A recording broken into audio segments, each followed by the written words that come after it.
to be here with you and with people who are joining us virtually as we are. And it's even under these circumstances, here we are celebrating a life. The show must go on. I think that's what Dorothy would say. That there were times when people would come up to her, even strangers that she didn't know, to ask for requests. And she was so attuned to music that she would know what that person was going to request before they would request it.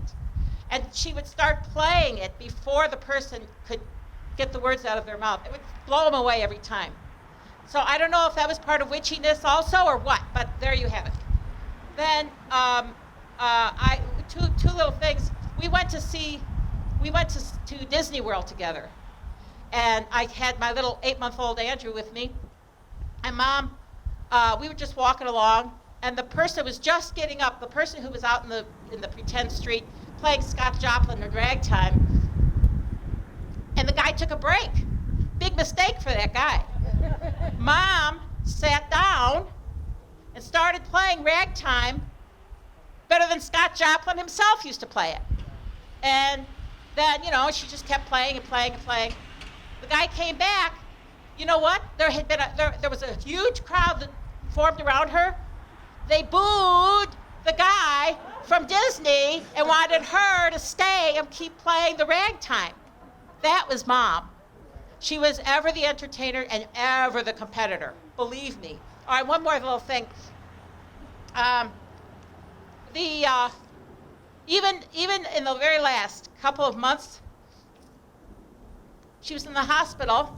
This was maybe in October. She was in the hospital. She had a little tiny little fracture of some kind. And word was getting out. This is a woman who knows how to play the piano. It was probably getting out from me. I don't know, but anyhow. And then they were wheeling her down to take an X-ray, and I happened to be with. I said, there's a beautiful piano in that reception in the hospital. So they quickly did the X-ray, and they said, oh my God, we've got to hear this woman play the piano. So they took her to the hospital room, the hospital lobby, where there was a gorgeous piano sitting there. And she sat down, and she played, and she turned that hospital into a piano bar.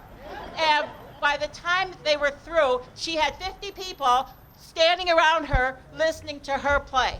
Can you believe that? I said, Mom, why don't you ask her tips? But there you have it. And last thing, perhaps the story that best demonstrates the otherworldliness of Mom. She was from another world when it came to music. And she lived 2 lifetimes inside one time frame on the planet. She did. She didn't have just one life here. She had 2. Most of us only get 1. She got 2. And there was she played something called In a Chinese City at her high school graduation. I said, Mom, I'm going to go get that music. It was very difficult to get that music. There were only 6 copies left in the world. And I consulted with the Northbrook Library, and they went all over the country. They went all over the world to try to find this music. And then they found it at Texas Wesleyan University. And they let me take it, and it had cardboard around it. And I took it to Mom, and she opened it, and she started to cry because it was the exact music, the exact paper, the exact music that George Anson had used to teach her how to play that. And somehow, after 85 years, that exact music had found itself back into my mother's hands. That is a story. That is really a story. And it just points out the unique, there will never be another Dorothy. There will never be another Dorothy. There will never be another Bob. And I love you all so much for all the claps and all of the support and all of the tips you gave her.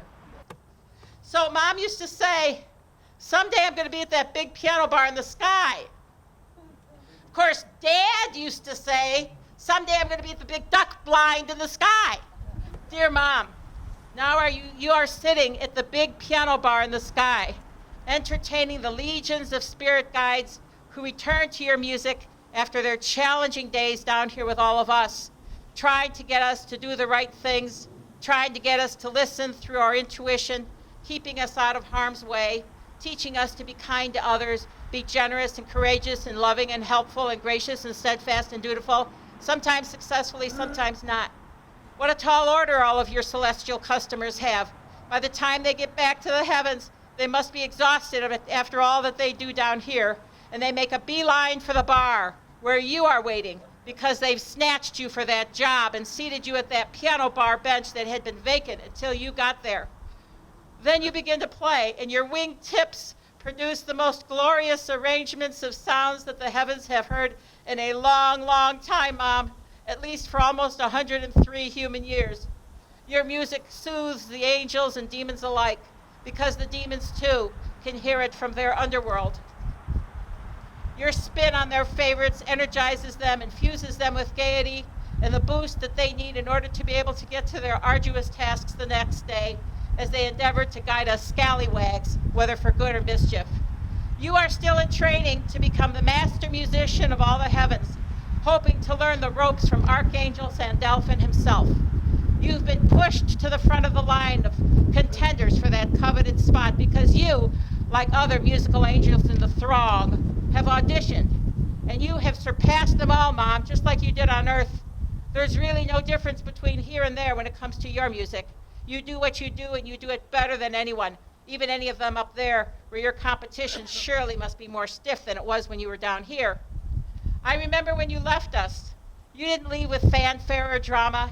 No, you quietly floated away on red roses, woven inside misty sharps and flats, quarter notes and eighth notes, to your own sound of special tones, arpeggios, glissandos, and advanced chord progressions, so intricate that none of the deity had ever been able to master, with the exception of Sandalphon's accompanist, and of course, Sandalphon himself.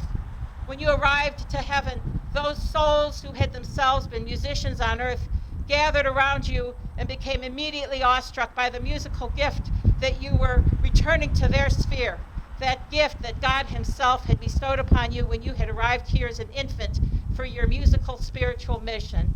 Mom, keep in touch. Let us know when you replace Sandalphon, considered the angel of music. Please let us know when you become the master musician of all the heavens. In the meantime, please continue to guide me and all of us in our endeavors, especially our musical ones. I love you, Mom. Susie. And I do believe that there is a piano bar up in the sky that my mom is at. But I'm also going to tell you, the bar is closed today. You know why? Because she's right here. I really believe that. She's here and she's enjoying this day. And she doesn't want anybody here to be sad. I mean, it's a day of emotions for sure, but she doesn't want anybody to be sad. If you know my mom, and obviously everybody does because you're here, you knew what kind of an individual she was. She always had even if it was a bad day, she always had something positive to say. And of course, it would be something great that she would want everybody to be thinking about today, something that they would be wanting to enjoy the day. Her greatest gift was wanting to give, and I really believe that was her true gift. But I'm really grateful that I had a chance to be her son for my 66 years. There aren't too many people my age that have a chance to be with their mom for that entire time. A lot of people pass before their 66th birthday. So I'm eternally grateful and will always be grateful of the time that I had to spend with this wonderful woman. We had unconditional love for each other. And what you saw, as an entertainer, she was just like that as a person as well. You know, you hear these stories about mommy dearest type of stuff where that person really wasn't too nice of a person. Mom was what she was in front of everybody else. She was the same way at home. You know, so I feel real grateful that I had a chance to be there and watch her as I grew up. Professionally, obviously she was a child prodigy musically. She had musicality. She was a genius in my opinion. I'm sure Susan would agree with that. She always had a job. She always had a job. She was so good at her job, she always had a job, and she knew how to get jobs, and she knew how to keep jobs. She was a great marketer of herself. And she never had, what do you call them, talent agents. She never had a talent agent. She got maybe hired once through a talent agent, and she didn't want to give up her money because she thought that she could do a better job than the talent agent. And she did. She never stayed at a job so long where her music was stale to the crowd. She would leave and then have a return engagement. She would leave again, come back and go to another place downtown. And there were a lot of clubs downtown. So it was a cycle where she always had work. And as any musicians here know that that's difficult to do, to always have work. So imagine that. She was almost 103 when she died, and she played the piano from the age 3 to 103. 100 years she played the piano. Let's see, what else can I tell you? She had some great stories. That was one of the things that I feel privileged at. Growing up with Mom, she always came home from work. It seemed almost every night. I'm sure it wasn't, but she came home every night with a story about something. She met a lot of local celebrities, Dick Butkus and Mike Ditka and Johnny Morris and Jeannie Morris and Ron Sandemer and Ernie Banks, all of these local star celebrity, sports celebrities. But she also met and performed for the big players, Dustin Hoffman. Elizabeth Taylor, she was awestruck because she was in the same elevator with Elizabeth Taylor. She would come home and tell these wonderful stories about all these different people that she met. She came home one day, she said, "Peter, do you know who John Bonham is?" I said, "Yeah, I know John Bonham. Yeah, he's the drummer for Led Zeppelin. Oh, I met him today. He was in the crowd over at the Empire Room. And he came up and told me what a great musician I was. And she even described what he had for lunch: 2 martinis and a couple of chocolate eclairs." And that was her story. So anyway, that's a little bit of my 2 cents in terms of what Mom was about for me. And I love you, Mom. I know you're here. Enjoy the day. Thank you. So my name is Cassie, and I am just listening to this. It just brings back a lot of unbelievable memories. My sisters and I ran a restaurant in Norfolk called the Cypress Inn. And downstairs was the brass kit and this special little piano bar ambiance. And just like Susan said, we had a piano player that got up and took a break. Dorothy sat in, and Dorothy was like, "Watch this one." The next week she was hired. She was phenomenal. But what I loved about Dorothy is that we had a place called, it was kind of like Cheers, was everyone knows your name. But with her, everyone knows your song. Because when you walked in the door, she would play the song that you love most. And it's like just people want to know that you care and that you know who they are. So when she would play that song, it's like, oh my gosh, I feel like I'm home, they know me. So it was incredible for our business. So not only was she just warm and delightful with the people, but she made them feel so welcomed and loved. So I just thank you for who she was being for all of us and for my sisters and our family. She was just a blessing. I'm Craig Nelson, and some of you know me and some don't. Susan and I were married for 28 years, and Dorothy was my mother-in-law. But you know, mothers-in-law survive even the marriages. She was in my life for 42 years. First, I want to give you one little vignette of a story. You talked about all these stories, Peter, that she would come home with. So one, she told a lot. She would audition cab drivers because, you know, she trusted the cab drivers to bring her home. One didn't make the cut. His name was Pierre. And those who know the story are already laughing. So she was going home. "Dorothy, how was your evening?" "Oh, it was fine, Pierre." And she noticed there was a bag in the back seat. And then, not too long, the bag started to move. She said, "Pierre, the bag is moving." "Oh, it is nothing." The bag moved closer to her. "Pierre, this bag is moving close to me. What's in the bag?" "It's nothing, Dorothy. It is my pet anaconda."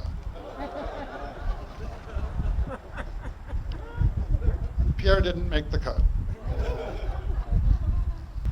I went to the Empire Room, and it's a beautiful 2-story high room. You open it, you're going into a palace if you haven't been there. And there, on a raised platform, was Dorothy at a concert grand piano. this little lady in a formal, playing her heart out. And there was a filled room. If you can imagine, the lunchtime in those days was really something. And this was the place where all these notables that Peter talked about would come in. Everyone coming through town would stop at the Empire Room. Also, it was the place where the Chicago Machine hung out. You would see at that time Mayor Byrne, all the aldermen, not to mention a few of the mafioso.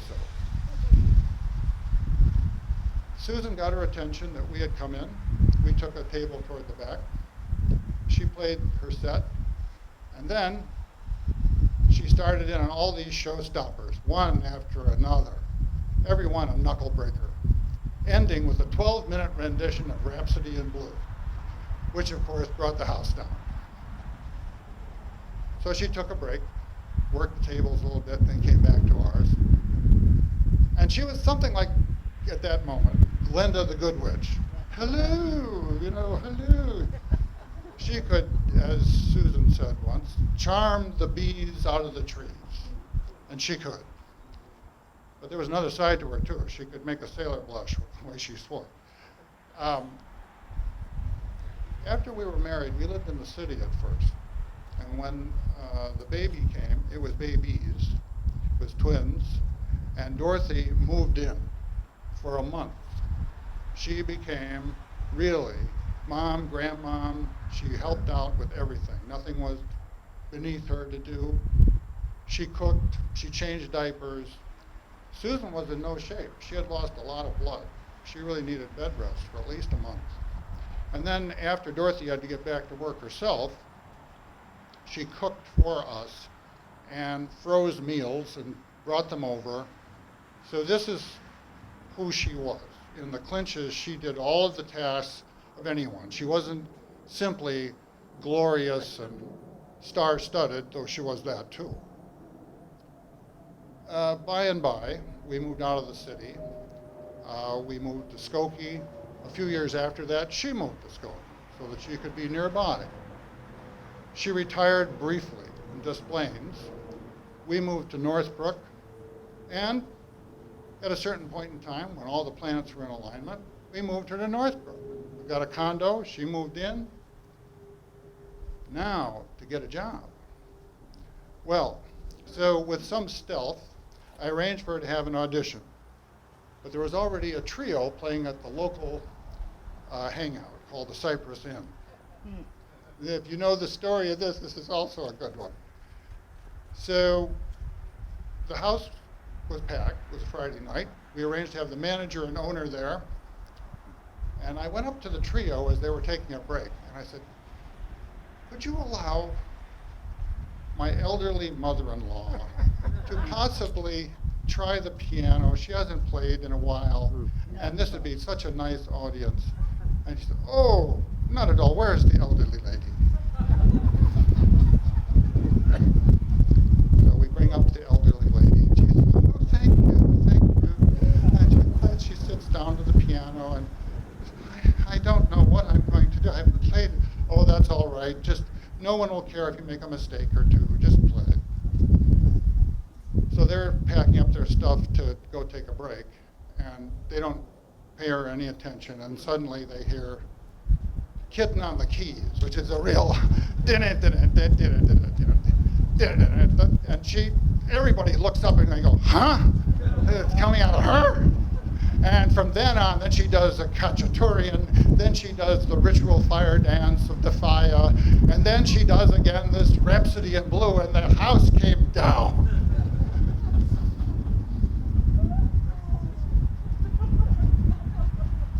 Needless to say, she got the job.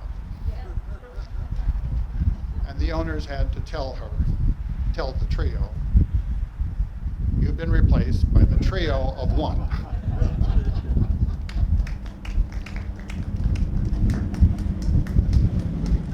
And so we say a tribute to Dorothy, a life well lived,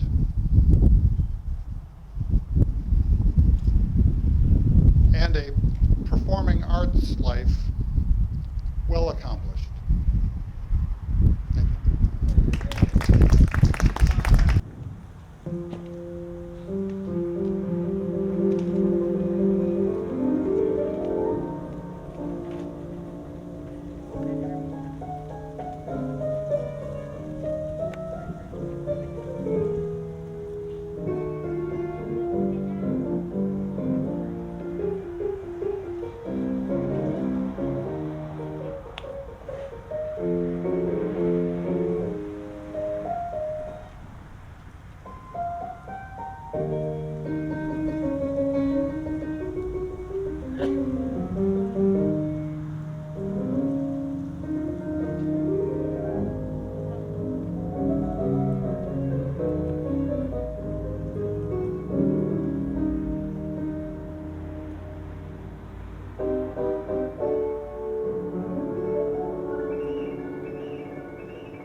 sure.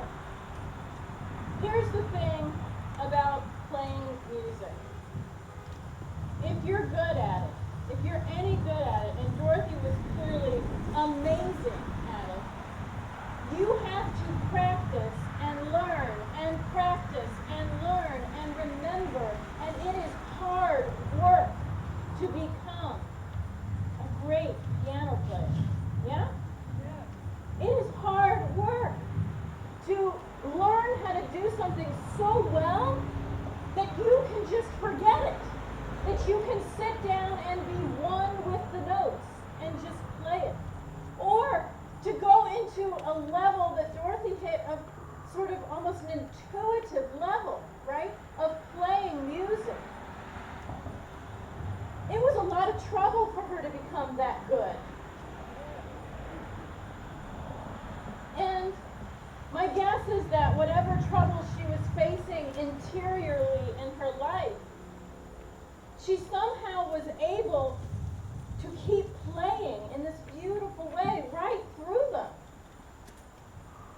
She made living look easy, it sounds like, just as she made playing the piano look easy.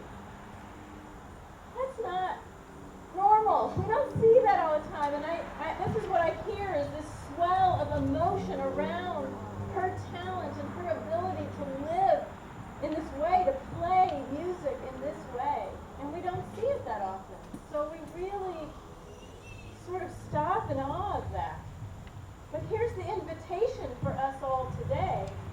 Because all of our lives have a poetry to them. All of our lives have an invitation to truly step up to the plate and live them, and to live them graciously and lovingly and well. That's the invitation today, to live a little bit more like Dorothy played. Right?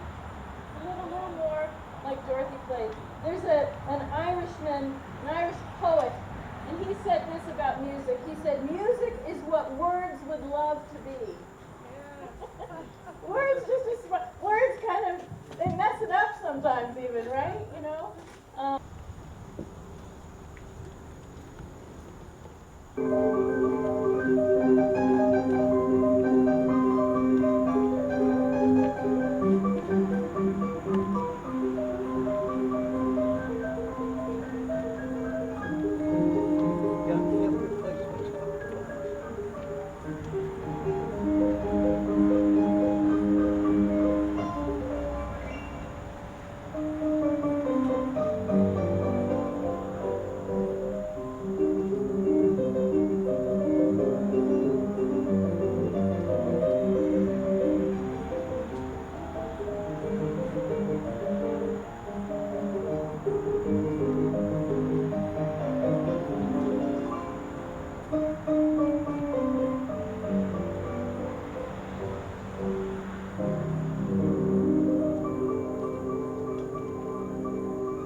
Do not stand at my grave and weep. I am not there. I do not sleep. I am 1,000 winds that blow. I am the diamond glints on snow. I am sunlight on the unripened grain. I am the gentle autumn rain. When you awaken in the morning's hush, I am the swift uplifting rush of quiet birds in circle flight. I am soft stars that shine at night. Do not stand at my grave and cry. I am not there. I did not die.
But the one thing that impressed me the most, and this shows my level of understanding of music, was her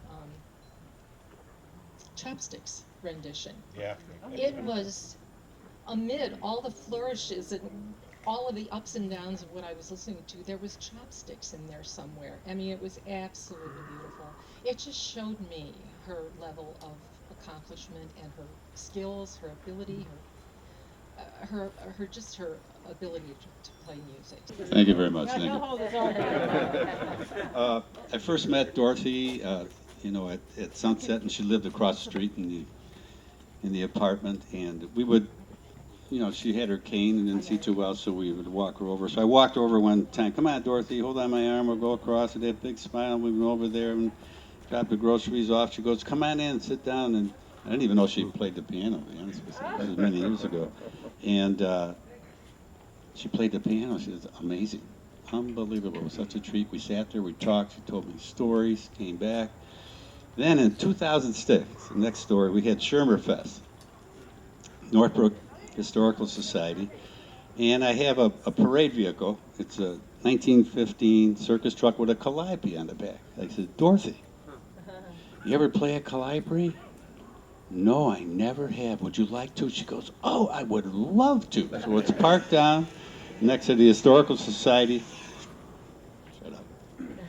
And a building, and she climbs up there and she sits down. And the calliope, they have 43 pipes, 43 keys.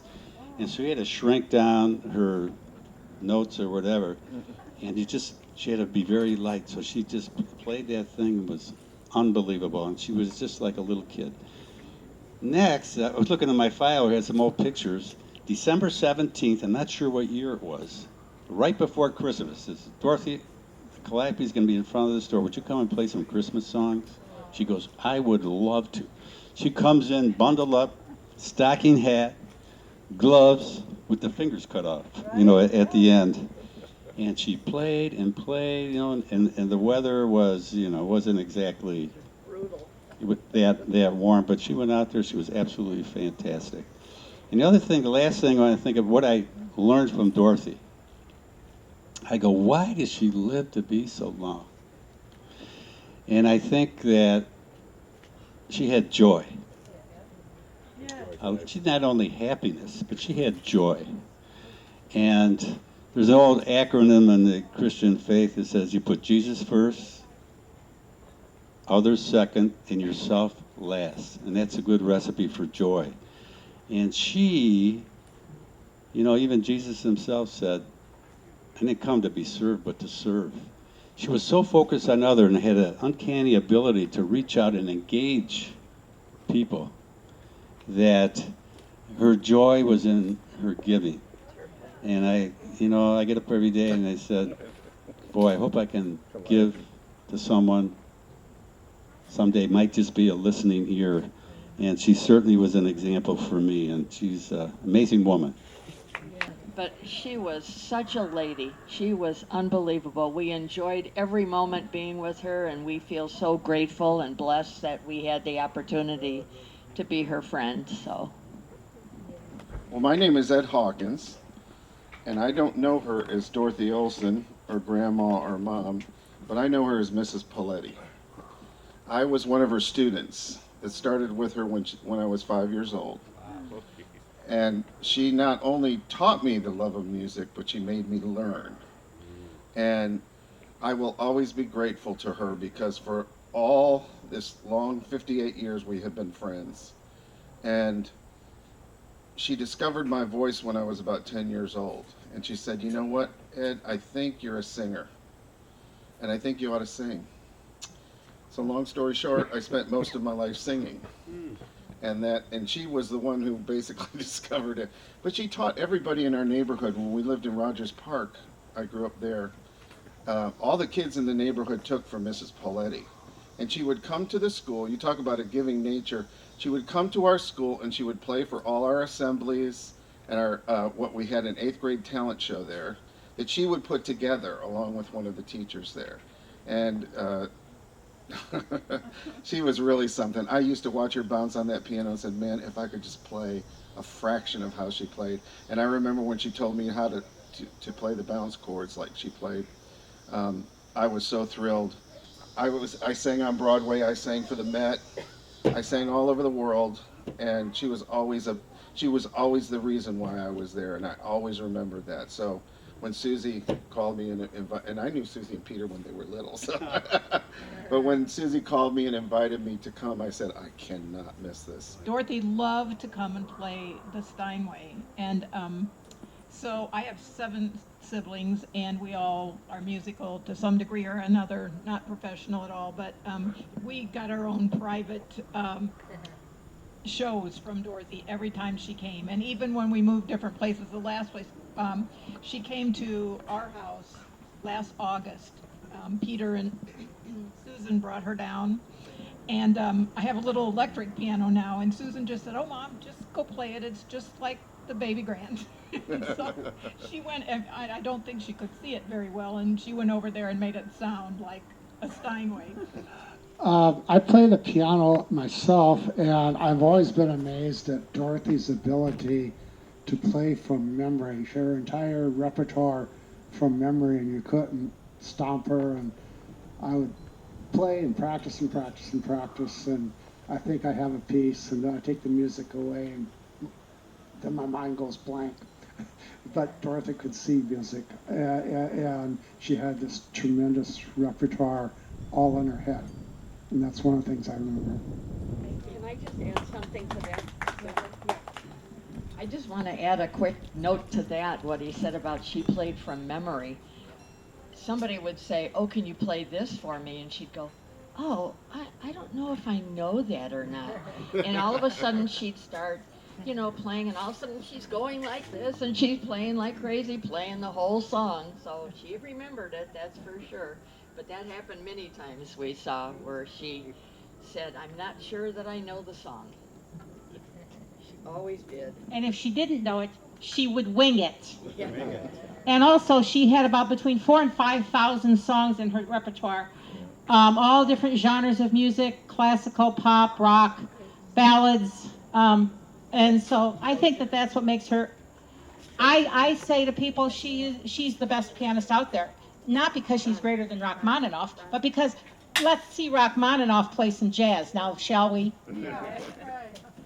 Thanks, Susan. My name is Denny Hillinger, and I'm one of the 3 sisters who inherited the Cypress Inn from our late father back in the day. And when I came to the funeral today, it was an 8-minute drive from my health club to St. James the Less, and I'm like, oh gosh, what should I put on the radio? I'm like, should I listen to 90.1, a little moody? I'm like, no, I'm going to play my playlist. I only have 1,000 songs on my playlist.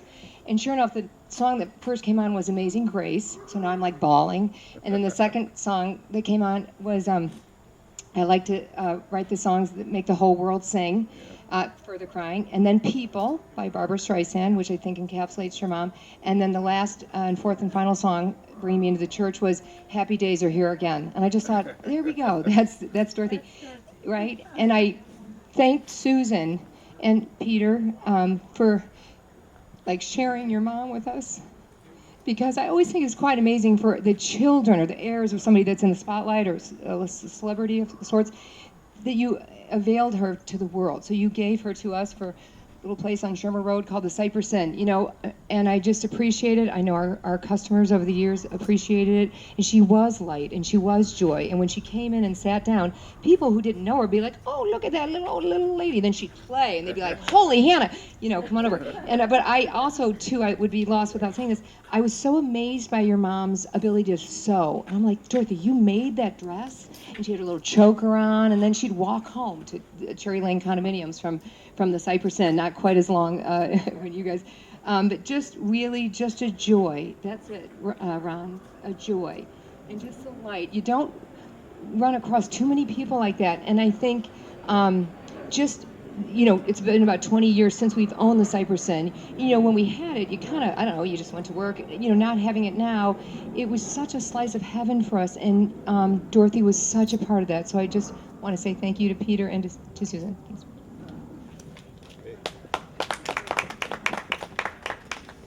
Hi, I'm Tracy. I'm Denny and Cassie's sister, also one of the three that own the Cypress, and we're the great recipients of Dorothy's generosity, her creativity, her mastery of the piano. The thing that stands out to me, yes, the sewing, the creativity, it blew me away. But the part that really speaks to me, as it took a little time after the service to go and just peruse through the photographs and the history and the notes that she wrote of her own life, what comes to mind is the word tenacity and can-do spirit. I never heard Dorothy ever complain. I never heard her ever say anything. She walked home. She walked to work. She made her own clothes. She just the stories you guys told about the Arizona, and then like the 3 jobs within the, you know, all that stuff. It says, I'm going to make it happen. And I don't think she ever had to talk herself into it. You know what I mean? It was just like, that's going to happen. Never a question in her mind that she was going to be successful. She was going to get stuff done. And she's going to share her gifts with someone like you and say, I see a talent here. I'm going to open up that door and let's share that gift with somebody else. I always say, happy trails to you until we meet again. And so today, when we were putting those flowers in the spot where she's at, I said, well, Dorothy, till we meet again.